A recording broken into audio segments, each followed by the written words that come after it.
Aujourd'hui, nous sommes le 1er février et on va se rendre à Aix-en-Provence et ses environs et on va tâcher de trouver une voiture le plus rentable possible pour faire de la location entre particuliers. Donc j'ai déjà présélectionné quelques annonces, sinon ça prendrait une demi-journée de regarder tout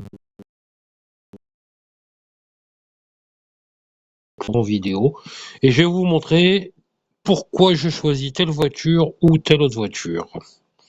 Voilà. Alors, quelles sont les voitures sélectionnées aujourd'hui? On a une Dacia Sandero, on a une Opel Corsa Elite 4, une Hyundai i10, une Alfa Romeo Mito, une Suzuki Celerio 1 litre VVT. Allez, j'essaie de me limiter. Partons sur la pourquoi j'ai sélectionné cette Dacia Sandero. Qu'est-ce qu'on regarde? Qu'est-ce qu'on cherche? Qu'est-ce qu'on aime trouver dans les annonces? Première, donc ce 09 TCE, moteur super fiable.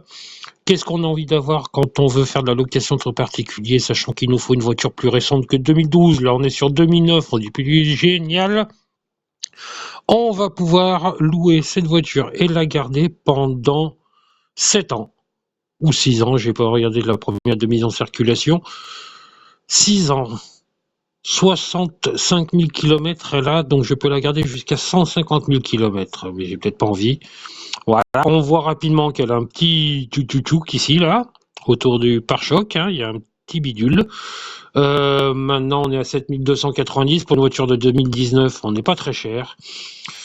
Il n'est pas marqué dans l'annonce qu'elle a la climatisation. J'ai l'impression que quand je vois cette photo avec les jantes alliage, les anti-brouillard, et je crois tout à l'heure avoir agrandi une des photos du tableau de bord, il y a les deux boutons.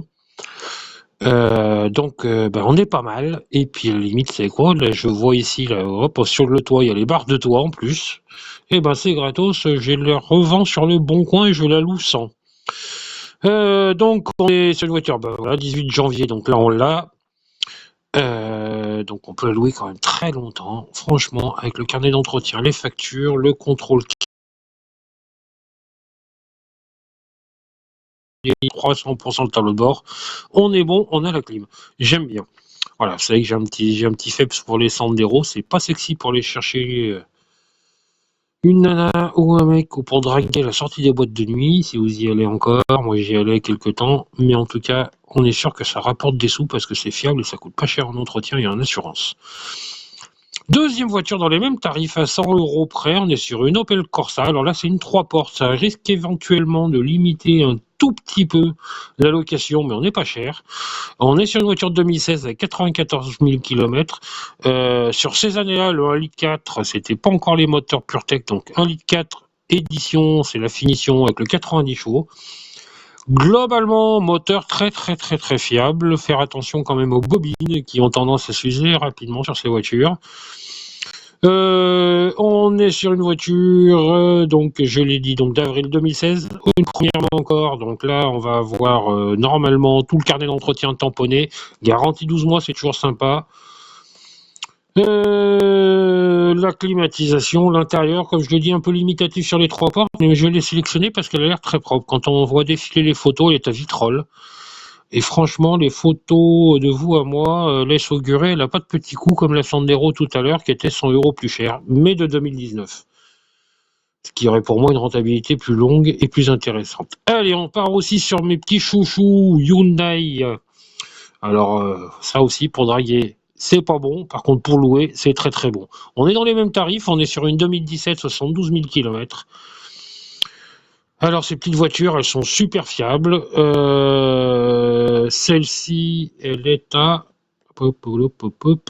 Elle est à Vernègue. Hein, donc, on est toujours dans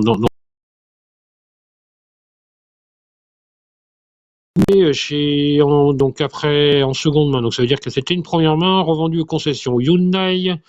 Et elle a été donc revendue par le concessionnaire. Le kilométrage est ok, elle vient d'avoir les bougies, la batterie, les freins et les disques viennent d'être changés. Donc voilà, ouais, j'aime bien noter, hein, les gens, regardez, hein.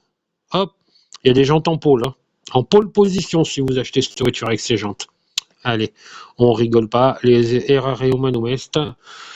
Hop, donc on est sur une jolie petite voiture. Quand on agrandit les photos, on voit pas de grosses traces de rayures, c'est quand même à regarder. Mais bon, 7002, 2017, 72 000 km, on est bien.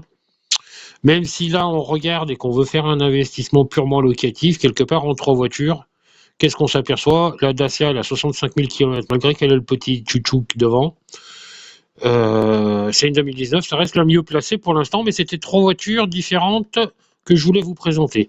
Après, une autre qui est bien placée en termes de prix, c'est une Alfa Romeo Mito. Alors le moteur, il fait pas rêver, le 1,4 litre 78 chevaux, mais on n'est pas là pour rêver, on est là pour gagner des sous en la mettant en location. Qu'est-ce qu'on peut avoir? Alors, avantage de cette voiture, elle a un joli look. 78 000 km. Super fiable. Un petit peu plus cher que les autres en entretien, mais on est qu'à 6 990. Alors, on est chez Evigo. Problème Evigo, ils vont nous coller des frais, machin, donc elle va finir à 7 500 cette voiture. Avant négo. Mais ça plaît. Ça plaît, ça plaît, ça plaît, ça plaît, ça a du charme. C'est plutôt bien fini à l'intérieur, même si c'est un peu plastique, mais c'est plutôt bien fini. Défaut pour moi, très peu de protection carrosserie. Et j'aime bien cette voiture, moi. Elle a un joli petit look. J'adore. Les services, bien sûr, tout est complémentaire, les extensions de garantie, les ceci, les cela, leur pack, etc. Je trouve que c'est un peu exagéré de présenter des prix pas chers. Mais bon, voilà, on est sur une voiture à 7500, ça change de ce qu'on voit habituellement. Maintenant, on n'est pas là pour faire du chichi. Je voulais la présenter parce qu'elle est belle. Et que si on fait de la location occasionnelle, ça peut être quelque chose d'intéressant. Si on fait que la location à 100%, je prends autre chose. Voilà, parce qu'elle va s'abîmer. Et ensuite, alors la petite dernière, alors ça ressemble à rien, une Suzuki Celerio, mais ça fait le job. C'est super fiable.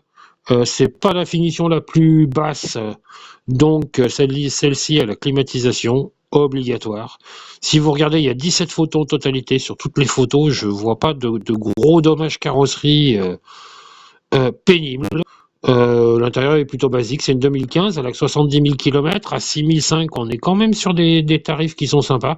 C'est une voiture qui est pas très aimée, pas très connue.